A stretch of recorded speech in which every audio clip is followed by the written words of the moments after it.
সবার প্রথমে দেখো আমি এখানে নিয়ে নিচ্ছি গোবিন্দভোগ চাল। তোমরা গোবিন্দভোগ চাল অথবা বাসমতি চাল যে কোনো একটা দিয়েই কিন্তু এই মাটন তেহারিটা বানিয়ে নিতে পারো। আমি এই বাটিতে করে মেপেই নিয়ে নিচ্ছি 2 বাটি গোবিন্দভোগ চাল। যেই বাটি বা যেই কাপে করে চালটা নেবে সেই বাটি বা সেই কাপে করেই কিন্তু জলটা দিতে হবে, তাহলেই কিন্তু একদম পারফেক্ট ঝরঝরে ভাত তৈরি হবে। তো আমি এখানে 2 বাটি চাল দিলাম, আর এই বাটিতে কিন্তু 250 গ্রাম করে চাল ধরে। তো টোটাল এখানে 500 গ্রাম কিন্তু গোবিন্দভোগ চাল নিয়েছি। এবার এই গোবিন্দভোগ চালটাকে আমাদের খুব ভালো করে ধুয়ে নিতে হবে। 3 থেকে 4 বার জলটা পাল্টে পাল্টে খুব ভালো করে চালটাকে ধুয়ে নেব।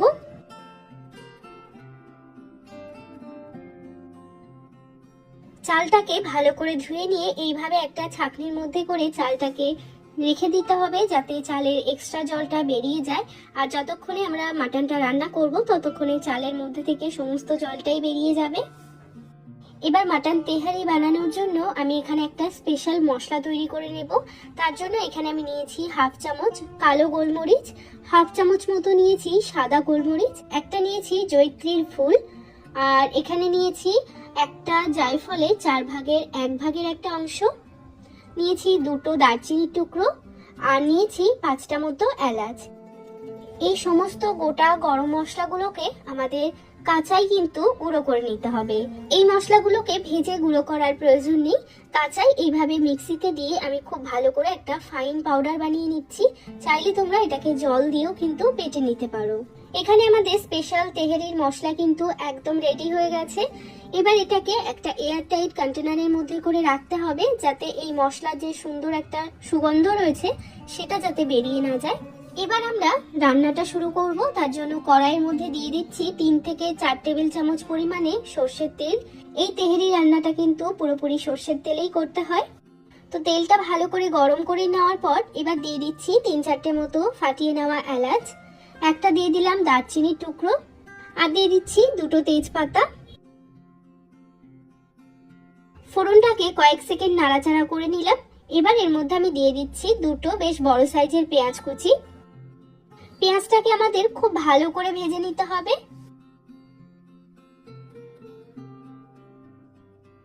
এখানে দেখো পেঁয়াজ খুব ভালো করে ভাজা হয়ে গেছে। এখন এর মধ্যে আমি দিয়ে দিচ্ছি কয়েকটা কাঁচা লঙ্কা। এখানে নিয়ে নিয়েছি 7-8টা মতো কাঁচা লঙ্কা। ঝালটা অবশ্যই নিজেরা নিজেদের টেস্ট মতো বাড়িয়ে কমিয়ে নিতে পারো। এবার দিয়ে দিচ্ছি 1 চামচ পরিমাণে আদা বাটা, দিয়ে দিচ্ছি 1 চামচ পরিমাণে রসুন বাটা।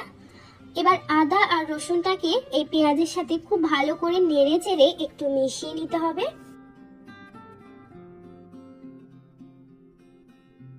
আদা রসুনটা ভালোভাবে মিশে যাওয়ার পর এখন এর মধ্যে অ্যাড করে দিচ্ছি মাটন। এখানে আমি 450 গ্রাম মতো মাটন নিয়েছি। মাটনটা নর্মাল পিস করে কেটে নেওয়া আছে। এবার দিয়ে দিচ্ছি টক দই, 1/2 কাপ টক দই খুব ভালো করে ফেটিয়ে নিয়েছি। এবার দিয়ে দেব যে স্পেশাল তেহারি মশলাটা তৈরি করে নিয়েছিলাম সেই মশলাটাই দিয়ে দিচ্ছি। তবে সম্পূর্ণ মশলাটা এখানে দিলাম না, আমি 1/2 চামচ মতো মশলা কিন্তু রেখে দিলাম। এই মশলাটা আবার পরবর্তী সময় যখন আমি তেহারি বানাবো তখন কিন্তু ব্যবহার করতে পারবো। অবশ্যই এটা এয়ারটাইট কন্টেনারের মধ্যে করে রেখে দিতে হবে। দিয়ে দিচ্ছি স্বাদ মতো লবণ, দিয়ে দেব 1/2 চামচ পরিমাণে কাশ্মীরি লঙ্কার গুঁড়ো, 1 চামচ দিয়ে দিচ্ছি জিরের গুঁড়ো, আর দিয়ে দেব 1 চামচ পরিমাণে সাজিরে। এবার খুব ভালো করে সমস্ত মশলা মাংসের সাথে নেড়ে চেড়ে মিশিয়ে নেব।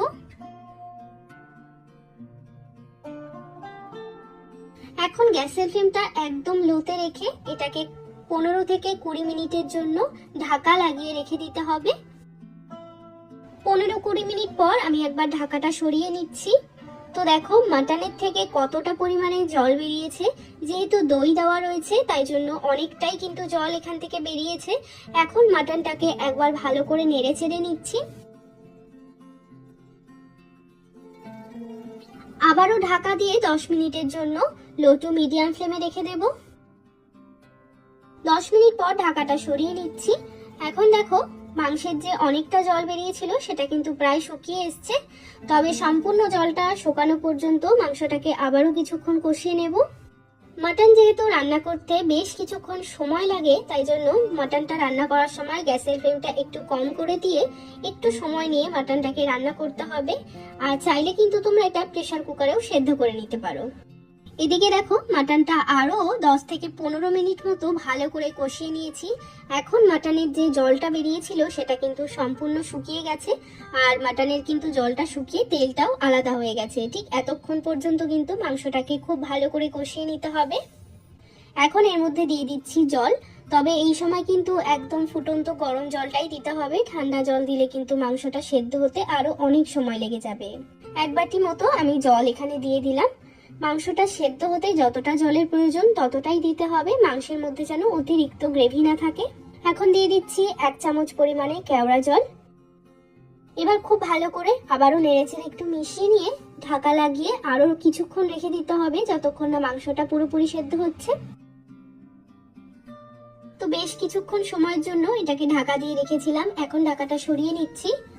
তো এখানে কিন্তু মাংসটা সেদ্ধ হয়ে এসছে, তবে এই মাটনটা রান্না করার সময় একটু খেয়াল রাখতে হবে। মাটনের যে কোয়ালিটি তার উপরে ডিপেন্ড করবে মাংসটা কতক্ষণ সময় লাগবে সেদ্ধ হতে।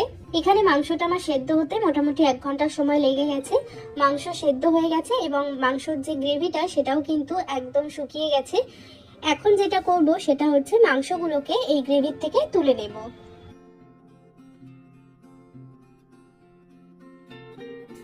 মাংসটা তুলে নেওয়ার পরে যেইটুকুনি তেল এবং যেইটুকুনি মশলা আমাদের রয়েছে তার মধ্যেই এখানে আমি অ্যাড করে দিচ্ছি গোবিন্দভোগ চাল, যেটাকে আমি জল ঝরা দিয়ে রেখে দিয়েছিলাম।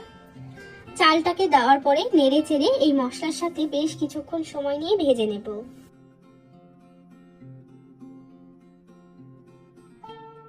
এখানে আমি গোবিন্দভোগ চালটাকে 8 থেকে 10 মিনিটের জন্য খুব ভালো করে ভেজে নিয়েছি। এখন এর মধ্যে অ্যাড করে দেব 1 বাটি পরিমাণে দুধ। আমি এই বাটিতে করে মেপেই গোবিন্দভোগ চালটা নিয়েছিলাম, এই বাটিতে করে মেপেই কিন্তু দুধ এবং জলটা অ্যাড করব। তো 1 বাটি আমি দুধ দিয়ে দিলাম আর 3 বাটি দেব জল। এখানে দুধের পরিমাণটা অবশ্যই করে কম দিতে হবে, তাহলে কিন্তু তেহারি একদম ঝরঝরে হবে। দুধের পরিমাণ যদি বেশি হয়ে যায় সেক্ষেত্রে কিন্তু তেহারিটা আঠালো হয়ে আসবে, একদম ঝরঝরে কিন্তু হবে না। এবার দিয়ে দিচ্ছি স্বাদ মতো লবণ। আমি যেহেতু মাংসে লবণ দিয়েছি আর এই চালের মধ্যেও একটু লবণ দিয়ে দিলাম যাতে স্বাদটা ভালো আসে। আর দিয়ে দেব 1 চামচ চিনি, এটা টেস্টের একটা ব্যালেন্সের জন্য চিনিটাকে অ্যাড করলাম। এরপর খুব ভালো করে একবার নাড়াচাড়া করে নেব। এবার ঢাকা লাগিয়ে 5 মিনিটের জন্য মিডিয়াম আঁচে রেখে দিতে হবে। 5 মিনিট পর আমি ঢাকাটা সরিয়ে নিচ্ছি। এবার এর মধ্যে আমি যে মাটনটা তুলে রেখেছিলাম সেই মাটনটাই দিয়ে দেব। দেওয়ার পরে ভাতটাকে খুব ভালো করে একবার উল্টে পাল্টে দেব, যাতে নিচের দিকের ভাতটা উপরে চলে আসে আর উপরের ভাতটা নিচের দিকে চলে যায়। এইভাবে একবার হালকা হাতে একটু নাড়াচাড়া করে দিতে হবে। এবার উপর থেকে দিয়ে দিচ্ছি 1 চামচ মতো ঘি।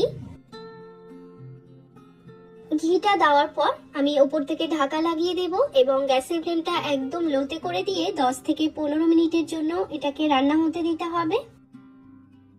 10-15 মিনিট পর এবার আমি ঢাকাটা সরিয়ে নিচ্ছি। আবারও হালকা হাতে একবার ভাতগুলোকে একটু উল্টে পাল্টে দেব, যাতে করে নিচের ভাতগুলো উপর দিকে চলে আসে আর উপরের ভাতগুলো নিচের দিকে চলে যায়। এইভাবে ভাতগুলোকে একটু উল্টে পাল্টে দিলে ভাতগুলো একদম সমানভাবে তৈরি হবে।